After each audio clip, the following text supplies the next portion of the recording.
Here's Brody Brazil. Bart station capacity. 420, by the way. The Bart comment letter, A14, so this was Bart's input in the project. Another commenter expressed concerns about the capacity of the three Bart stations, 12th Street and Broadway, Lake Merritt and West Oakland, that would serve the project. And again, I've got a whole video on this elsewhere on my channel. We're talking about three Bart stations versus one at the Coliseum. One Coliseum platform that's not the biggest, it's not as big as others. It has a 15-foot wide overpass, the pedestrian walkway, the pedestrian bridge to Bart, the biggest bottleneck in the history of bottlenecks. Like, we've all seen that thing crowded to the gills. That one station, I realize it is technically on site at the Coliseum. It's not. It's across the street. It's accessible, but it's not like really on site. It's not built into the Coliseum. That one station versus these three. Anyway, potential impacts referred to by the commenters include vertical circulation and queuing issues, unsafe conditions for commuters and attendees traveling through BART stations, and overcrowding on station platforms. Comment A14.6 broadly states the DEIR contains no analysis of other capacity issues at the affected BART stations. There are limited numbers of fare gates and vertical circulation elements, stairs, elevators, and escalators. We're talking about, because these are underground stations, at least Lake Merritt and 12th Street are. West Oakland is above the ground, right? Limited number of fare gates and vertical circulation elements at Lake Merritt. Oh, and West Oakland. Okay, maybe stairs up to it. I understand. The project may result in crowd control and queuing issues and overcrowding on its station's platform, hampering BART's ability to safely serve commuters and ballpark attendees. So anybody can raise that concern. It says here, another concern regarding BART capacity is passenger train load capacity considering the new ballpark riders. Comment A14.9 states, the DEIR contains no analysis of BART's passenger train load capacity. While BART is in the midst of purchasing new rail cars and updating its train control system to increase network capacity, there is no analysis of the project's impact on BART's train load capacity with or without these capacity enhancements. So I guess what they're saying is you're judging it on old trains and new trains are less efficient? You would think that they wouldn't be. Of concern in the comments is the potential capacity issues during the peak commuting hour. Two scenarios are most relevant for these concerns. Weekday afternoon, post-event ballpark travelers entering the BART system between 4 and 5 p.m. and evening weekday pre-event travelers between 5:30 and 6:30, both coinciding with BART's evening commute peak hours of 4 to 7 p.m. When life is normal, remember that? BART is busy, between 4 and 7 p.m. And they're saying that, you're pushing more people through the system to get to baseball games. And that's understandable, but are you pushing so many that the system can't handle it? That's the different question here. The city is fully cognizant of conditions and concerns related to BART station and line capacity and passenger safety. As discussed in the Consolidated Response 420, the draft EIR describes the mitigation measures to reduce the impact of additional demand generated by the project and contains an analysis of potential impacts that's consistent with CEQA requirements.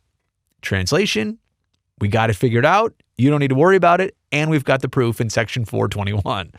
Under state guidelines, there's no obligation to analyze transit capacity issues except to the extent that they would result in effects on safety. Okay. Commenters have expressed concern about transit capacity and about impacts that may result, but there is no substantial evidence that significant safety impacts would occur. These issues and the adequacy of the draft EIR are discussed further in the following 6 subsections. Do I have to go through 6 of these subsections? Here we go. BART capacity analysis. Each period compared existing pre-COVID-19 conditions to existing plus project. So let me also do this because this is an interesting graph right here. Weekday evening game arrivals. So we're talking about a Friday night game at Howard Terminal. The A's and you name it, Angels. Check this out. I never really realized this, but the most riders, in fact, 28%, the biggest piece of the pie, is actually coming from the peninsula between Daly City and Embarcadero Station. And that's the other thing here. I think it's important to recognize here, Draft EIR, this 415-182, describes the data sources used to establish the characteristics of ballpark attendee trip generation and distribution. Where it is here. This displays the expected distribution of all game day arrivals and departures, respectively, on each BART line at the 3 BART stations. So if I'm correct, and I've rode BART enough, the Coliseum station only has trains on the Dublin-Pleasanton line, if you're going like to the East Bay, Dublin-Pleasanton line, and what used to be the Fremont line. I guess now is it the Berryessa line? I haven't been on BART lately. But now you're getting, look at the different lines that you have access to between 12th Street, Lake Merritt, and West Oakland. You have the yellow, blue, green, orange, and red lines. You have, is that all of them? I think you have access to every single BART line depending on which station you use.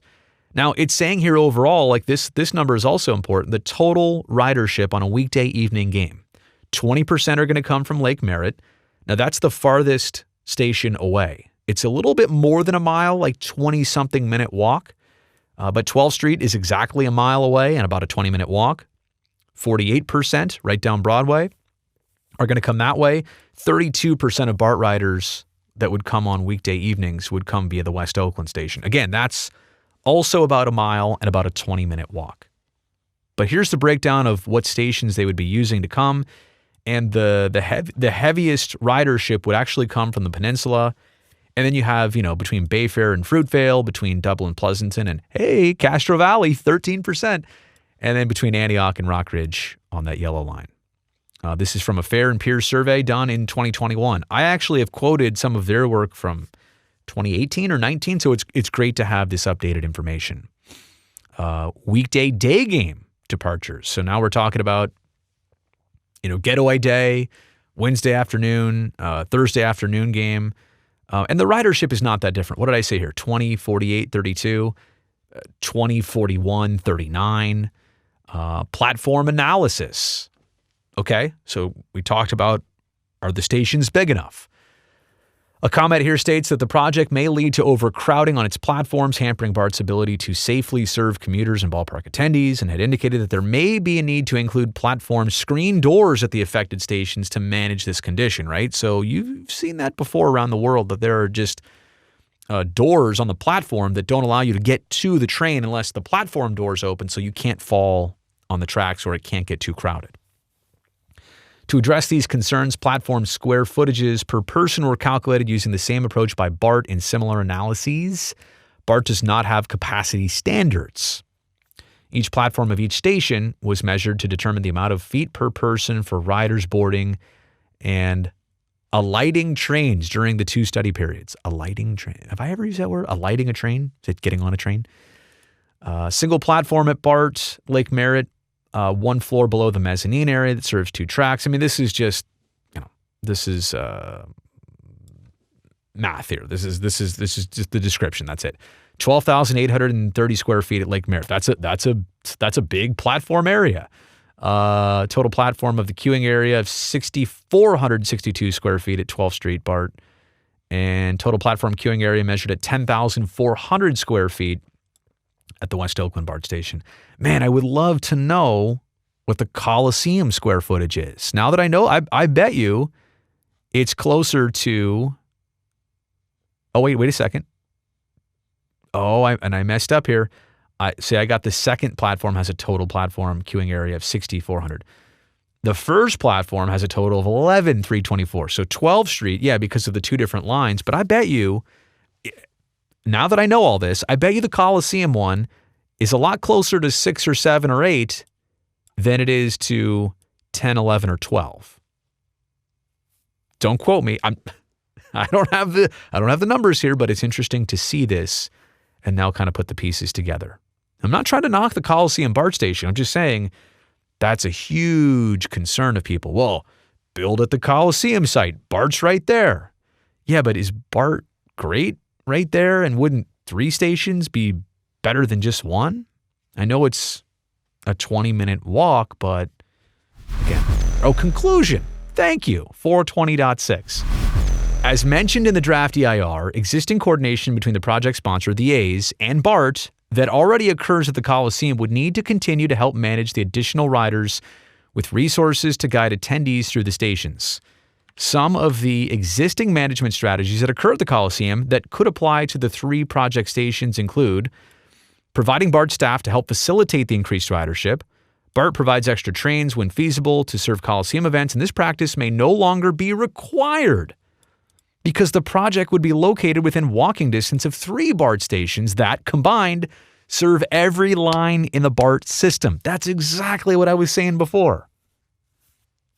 So check this out. I mean, basically, there are some small things here, providing BART staff to help facilitate increased ridership, BART providing extra trains when feasible, like they already do. But it says this practice may no longer be required because the project would be located within walking distance of 3 BART stations that combined would serve every BART line in the system.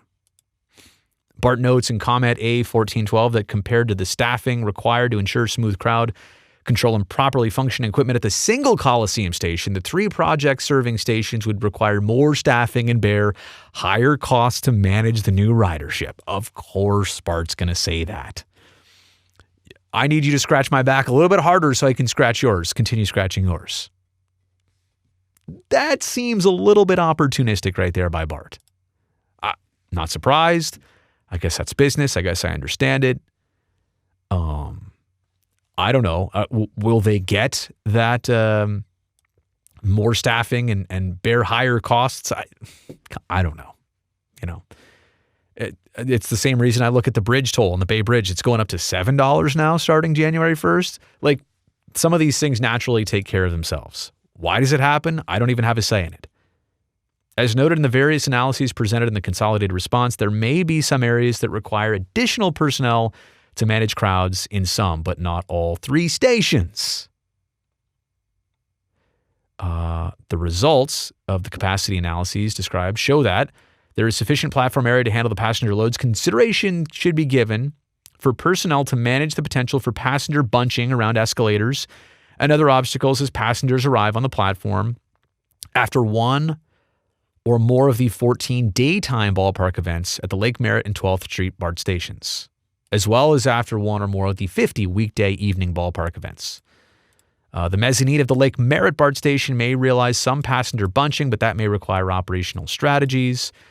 There is sufficient fare gate capacity to handle the passenger loads at all stations with a ballpark event. There is sufficient fare gate capacity to handle the passenger loads at all stations with a ballpark event. Although some lines may operate over 100% capacity on game days with the project, riders are generally more dispersed between lines compared to game days at the Coliseum, especially for Trans-Bay trips. Are you telling me right there? Are you telling me right there that the system is more efficient with people using 3 stations versus 1 on more lines? I think you are.